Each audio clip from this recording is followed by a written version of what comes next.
Hola a todos.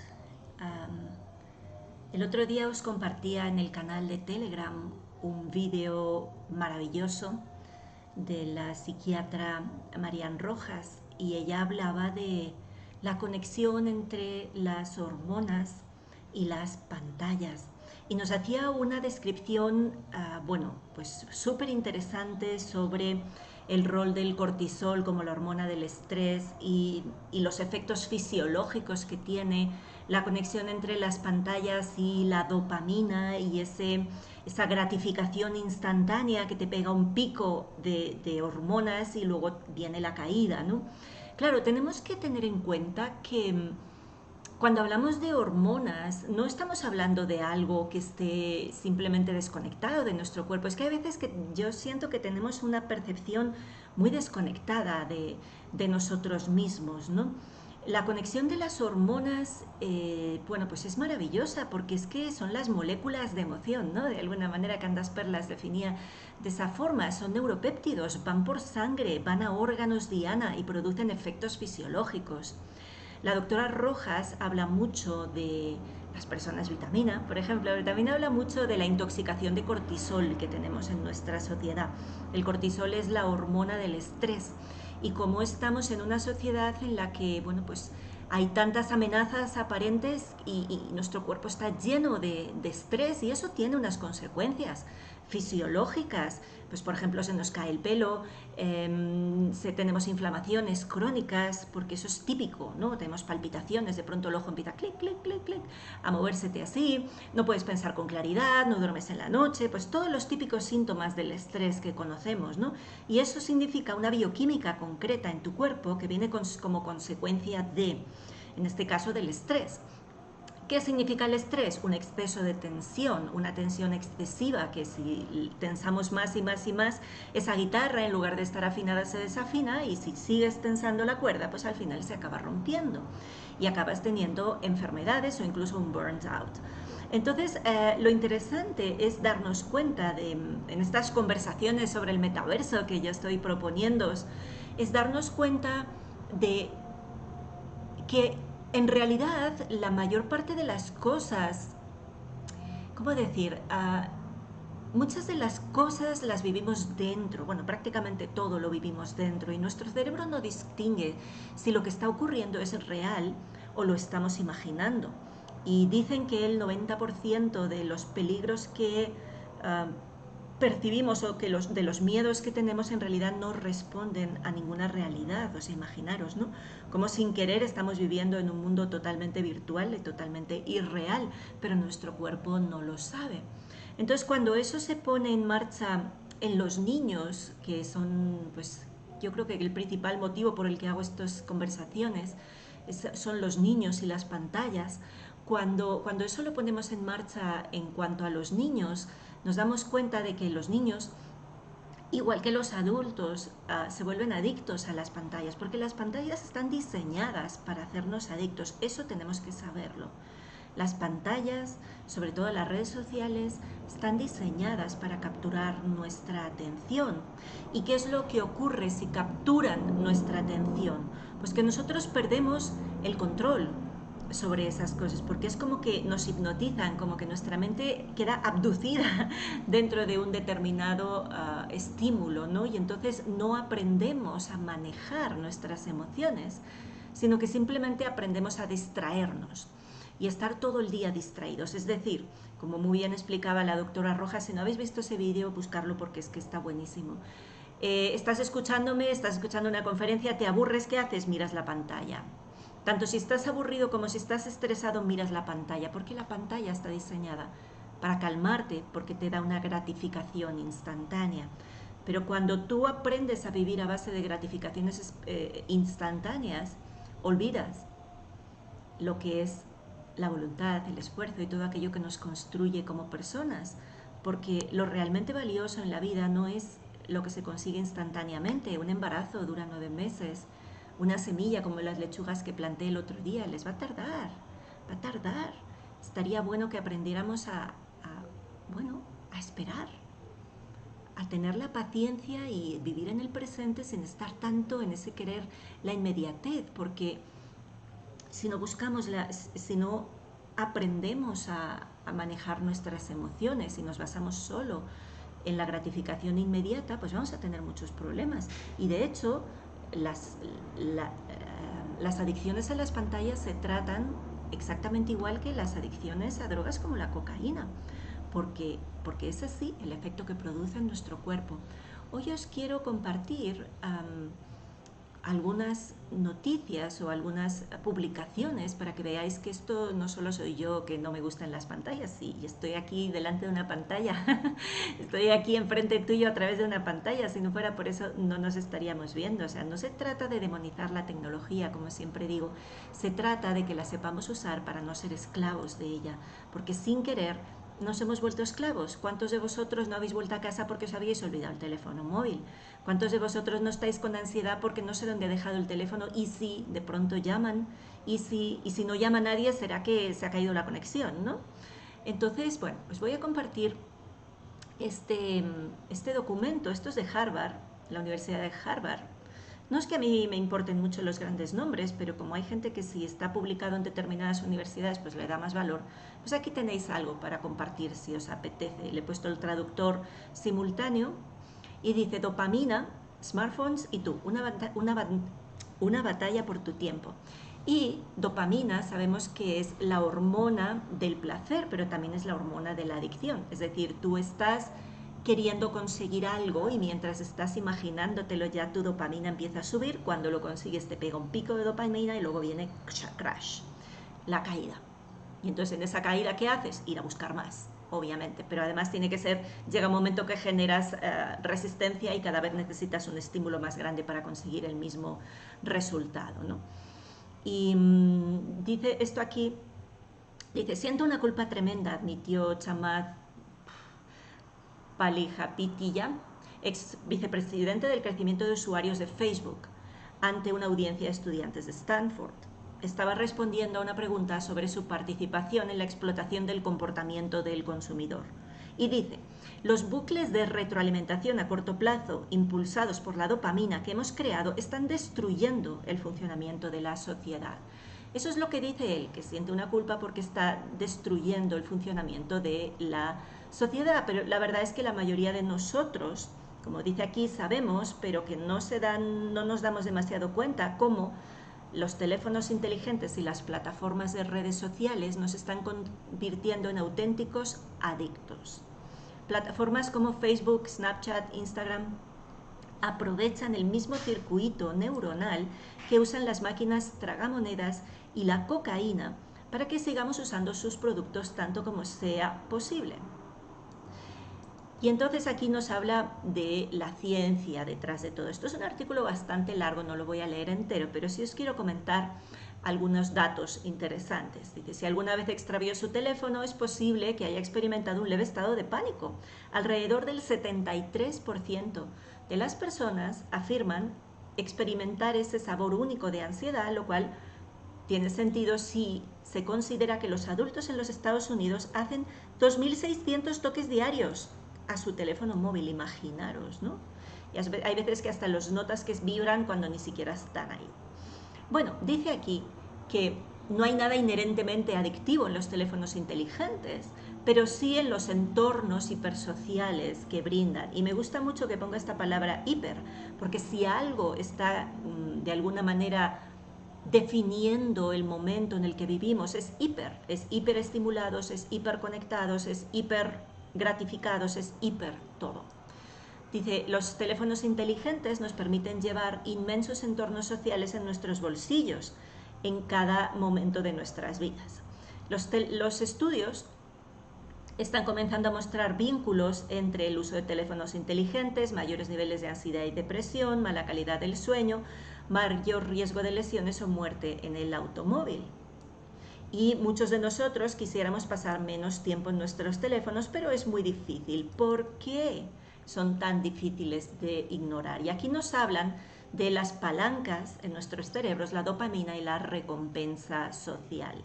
La dopamina es una sustancia química que juega un papel protagónico en la motivación. Se libera cuando tomamos un bocado de comida deliciosa, cuando tenemos relaciones sexuales satisfactorias, cuando hacemos ejercicio y cuando tenemos interacciones sociales exitosas. Es decir, es una hormona, la hormona del placer, es maravillosa y nos recompensa por comportamientos beneficiosos, teóricamente, y nos motiva a repetirlos. Y aquí nos habla de las 4 vías principales de la dopamina y cómo va conectando diferentes áreas del cerebro.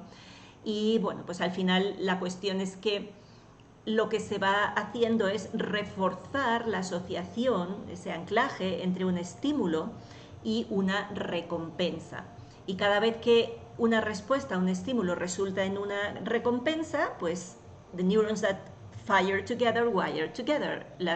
Estas relaciones se van haciendo más fuertes, se van potenciando a largo plazo y entonces se van generando pues incluso redes neuronales asociadas con eso, ¿no?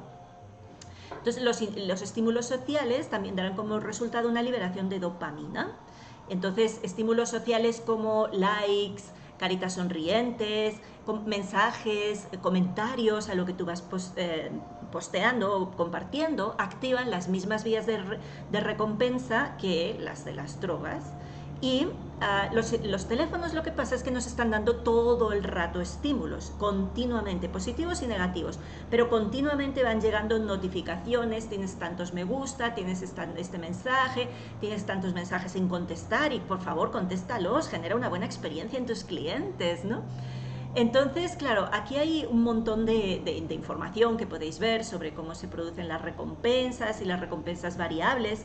Esto es muy interesante, ya hicimos una conversación sobre el metaverso hablando de las cajas de Skinner y todos bueno, pues esos experimentos que este señor, por llamarle de alguna manera, iba haciendo con ratones y decía que cuando los ratones responden con mayor frecuencia a estímulos asociados con la recompensa, cuando la recompensa no es del todo predecible, ¿sí? Entonces, de esa manera vamos a querer estar ahí, ¿no? Dice, los humanos no son diferentes. Si percibimos que una recompensa se entrega al azar y si verificar la recompensa tiene un coste bajo, pues vamos a verificarlo, por ejemplo, en el juego. Y si te das cuenta y prestas atención, probablemente observes que estás mirando tu teléfono ante la más mínima sensación de aburrimiento simplemente por costumbre. Y los programadores lo hacen a propósito, para que sigas haciendo eso, porque es una batalla por la atención. ¿Por qué? Porque mientras estás atento a una cosa, no estás atento a todo el resto de cosas, estás totalmente distraído. Y si no tienes tiempo para aburrirte, no tienes tiempo para calmar tu mente, tampoco vas a estar creando, porque el aburrimiento es la madre de la creatividad. Cualquiera que tenga hijos lo sabe. Si tú tienes a tus hijos perpetuamente entretenidos haciendo cosas, nunca van a crear nada. El niño necesita aburrirse. Yo cuando mis hijos se aburren y me dicen, mami, estoy aburrido, yo siempre le digo, enhorabuena, estás a un paso de crear algo nuevo. Obviamente no les gusta nada que les diga eso, pero es lo que es. El aburrimiento es el punto de partida para la creatividad, para muchas de las genialidades que podemos llegar a ser, entendiendo el aburrimiento como la falta de estímulos externos, ¿no? Si estamos totalmente saturados por estímulos externos, es imposible que hagamos un proceso interior. Por eso es tan importante tener espacios de silencio, tener espacios de ausencia de estímulos externos, callar un poco el mundo de fuera y entrar hacia adentro, para poder ser genuinos, para poder crear cosas nuevas, para poder expresar lo que somos, no solo estar consumiendo. Bueno, dice aquí, habla de cómo estos Facebook y demás van haciendo los algoritmos y los de Instagram y cómo te van de alguna manera jugando con esas recompensas de forma variable para que tu dopamina vaya pegando picos todo el rato, ¿no? Entonces aquí te habla, cuestiónate tus hábitos, mira estas estrategias, aquí te da consejos para construir una relación más saludable con tu teléfono, etcétera, ¿no? Entonces si nos vamos a otros artículos de todo esto, por ejemplo, tenemos irresistible por diseño, no es casualidad que no puedas dejar de mirar la pantalla. Dice, ¿podrían los teléfonos inteligentes y otras pantallas estar disminuyendo la capacidad de atención humana? Por supuesto que sí.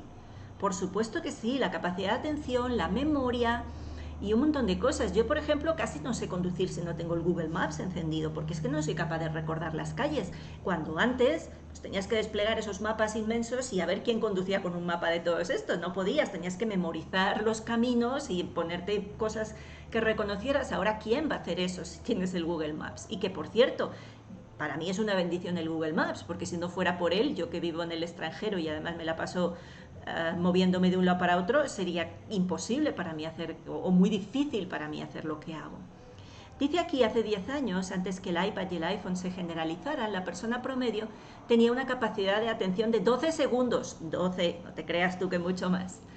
Dice, ahora la investigación sugiere que ha habido una caída de 12 a 8, más corta que la atención del pez dorado promedio, que es de 9 segundos. Siempre hacemos esa comparación y esa broma, ¿no? La del pez dorita, los peces que tienen muy poquita capacidad de atención. Bueno, pues resulta que nosotros ahora tenemos menos capacidad de atención que Dory. Así que imaginaros. Este señor, este autor, vincula nuestra capacidad de atención disminuida con la adopción generalizada de pantallas. Y su nuevo libro, Irresistible, explora las consecuencias de vivir en un mundo cada vez informatizado. La tecnología está diseñada para ser adictiva y la gratificación que brinda es similar a otros comportamientos adictivos como el abuso de drogas o el juego. Entonces, aquí empieza, dice, si soy adicto, por ejemplo, a World of Warcraft, en el momento en que empiezo a jugar, mi cerebro se verá muy parecido al cerebro de alguien que es adicto a la heroína y está preparando el próximo golpe, seguramente, no sé, la traducción no es muy buena. Fijaros lo que está diciendo, ¿eh? En el momento en que empiezo a jugar a un inocuo juego, dice este científico, mi cerebro se verá en un escaneo muy parecido al cerebro de alguien que es adicto a la heroína. Interesante, ¿no? Durante el acto de jugar, mi cerebro se verá muy parecido al cerebro de esa persona mientras toma heroína, o al cerebro de alguien que es adicto al juego mientras se sienta frente a una máquina tragamonedas y juega el juego. Entonces, bueno, aquí tenéis más información, pero el propósito no es tanto, yo creo que con lo que tenemos aquí tenemos más que de sobras, ¿no? Podéis buscar más toda la teoría de los juegos y todo todo lo que hay detrás a nivel científico del desarrollo de las tecnologías, pero yo creo que es suficiente para que pensemos, para que en estas conversaciones sobre el metaverso, estas reflexiones sobre el metaverso, que es ese espacio virtual basado en pantallas, nos demos cuenta que eso cambia todo nuestro cuerpo, nuestra bioquímica, nuestra capacidad de pensar, nuestras emociones. Entonces yo te pregunto, ¿tú cuántas partes de ti reconoces y cómo te defines? Porque creo que no hay ni una sola parte que no se vea afectada por algo aparentemente tan inofensivo como una pantalla. Porque tu bioquímica se ve afectada, lo vemos con niveles de cortisol, con niveles de dopamina, y eso son químicos que viajan por sangre y que van a hacer que te dé una taquicardia, que te dé un ataque de ansiedad, que te dé, qué sé yo, una inflamación intestinal o gases, que se te caiga el cabello.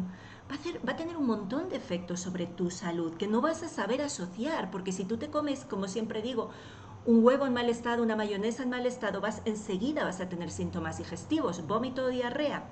Pero tú no vas a asociar nunca esa flatulencia, esos gases, esa inflamación digestiva que tienes con que estés demasiado en Facebook o demasiado en Telegram. No lo vas a asociar porque ¿quién lo va a asociar? Ahí es donde está el truco. Entonces te afecta en lo bioquímico y por tanto te afecta en lo fisiológico, te afecta en todos los síntomas. Te pueden doler las articulaciones y tener una inflamación de articulaciones. Ya no solo por el efecto directo de las radiaciones electromagnéticas que suma y sigue, porque a todo esto que yo estoy hablando, que es la respuesta fisiológica a través de los ojos, del estímulo visual, de los efectos que tiene sobre tu cuerpo, a eso suma y sigue, añádele el efecto de la radiación electromagnética en sí misma. Mirad, hay dispositivos de terapia que se basan en aplicar luces tipo estroboscópicas y colores con patrones geométricos para alterar la fisiología. Bueno, eso es lo que están haciendo todo el rato esas pantallas que, repito, están diseñadas para hacernos adictos.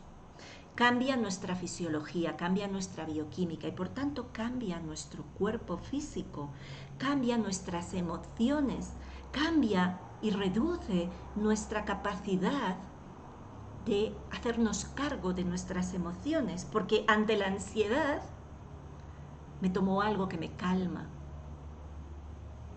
Le doy a la pantalla y me calmo porque me distraigo.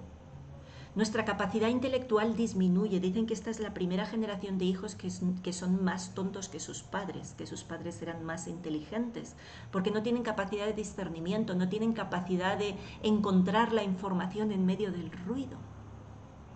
Entonces nos afectan en lo bioquímico, en lo fisiológico, en lo físico, esos dolores de articulaciones, ese dolor de espalda que tienes. Nos afecta en lo emocional, haciéndonos adictos y haciendo que no sepamos hacernos cargo de nuestras propias emociones, que no sepamos retardar una gratificación, que no sepamos que todo tenga que ser lo quiero todo y lo quiero ahora y tiene que ser una gratificación instantánea. No, tenemos que educar a los hijos en saber esperar, porque la vida tiene mucho de esperar. Hace que perdamos la atención, mejor dicho, secuestran nuestra atención y entonces andamos distraídos por la vida porque nos creemos que es real algo que no lo es, algo que es solo virtual y andamos distraídos de lo que sí es real. Secuestran nuestra atención, nos crean circuitos neuronales que nos vuelven adictos y al final acabamos perdiendo la mayor parte de nuestras capacidades intelectuales y perdemos la capacidad de crear. Perdemos la capacidad de conectar con otros mundos más sutiles porque nuestra atención está totalmente intoxicada y envenenada por los aspectos de fuera. O sea que imaginaros lo que significa eso. Y ahora imaginaros eso en un niño. En un niño, en un joven, en un adolescente, imaginaros eso. En un niño que su capacidad intelectual está reducida y por tanto, reducida porque no la ha desarrollado todavía. Y que necesita de el silencio y de los estímulos adecuados, pero no de la hiperestimulación, para esa madurez de su cerebro. Tenemos a niños hiperestimulados desde pequeños que no pueden madurar y que no son capaces de madurar, porque no les damos la opción. Si tú a un bebé lo tienes con pantallas entretenido para que no te dé la murga mientras estás en un restaurante, que sepas que sería lo mismo que si le dieras cocaína. No le darías, ¿verdad? Jamás eso, ni le darías un vasito de whisky a un niño para que se duerma. Obvio que no. Bueno, pues ten cuidado con lo que estás haciendo. Porque los circuitos neuronales que se ponen en marcha, la reacción fisiológica de tu cuerpo es la misma. Es la misma. Entonces, ojalá y todos los adultos entendamos y empecemos a cambiar nuestros hábitos para que nuestros hijos puedan llegar a ser siquiera tan inteligentes como nosotros y ojalá y mucho más. Y sobre todo no criemos una generación de adictos, zombies, con ninguna capacidad de atención, con total déficit de atención. Pero no por causas naturales, sino por causas inducidas, por nuestra causa, por no ser capaces de educarles correctamente. A mí me preocupa muchísimo el tema de las pantallas, me ocupa muchísimo el tema de las pantallas y es una batalla campal en casa, en la escuela, con los grupos de gente. Es una batalla, porque la gente no es consciente de lo que estás haciendo. Estás regalando tu corteza prefrontal, estás regalando tu atención, estás esclavizando tu atención a alguien que lo único que quiere de ti es dinero y poder. Bueno, hoy me ha salido una reflexión así, una conversación sobre el metaverso un poquito más difícil o dura que otros días, pero todo esto pues yo lo hago porque necesito que reflexionemos como sociedad qué estamos haciendo. Porque yo no sé tú, pero yo también estoy cansada de que cada vez que hay alguna reunión de niños o que los niños vienen a la casa, yo tenga que mandar un WhatsApp a las familias diciendo, por favor no traigan ninguna pantalla. ¿Cómo puede ser que tenga que pedirles que para una fiesta de pijamas que hagan una noche tenga que poner específicamente no traigan pantalla? O sea, ¿qué sociedad hemos creado? Una fiesta de pijamas es para pasarla bien, no para estar pegados a las pantallas. pero que levante la mano el que no ha tenido que pelearla alguna vez para que sus hijos no estén enganchados al televisor, al computador, al teléfono, a la tablet o a lo que sea, porque es que están por todas partes. Entonces tenemos que estar muy atentos, tenemos que saber muy bien y tener pues esa autodefensa intelectual también para poder justificar ante los demás por qué hacemos lo que hacemos. Entonces espero que esta información os sirva, os dé datos, os aporte una reflexión interesante interna y sobre todo que te sea útil para tomar mejores decisiones en la vida, porque para eso es para lo que nos tiene que servir la información. Simplemente quiero recordarte, recordarme, recordarnos la grandiosidad de ser humano. Ser humano es grandioso, es maravilloso y no estás solo, estamos juntos en esto. Y recuerda que por más tecnologías que haya, vamos a usarlas bien para que nos ayuden a conectarnos, para que nos ayuden a estar juntos y para que nos ayuden a compartir esa luz maravillosa que somos, porque nada ni nadie puede jamás apagar nuestra luz.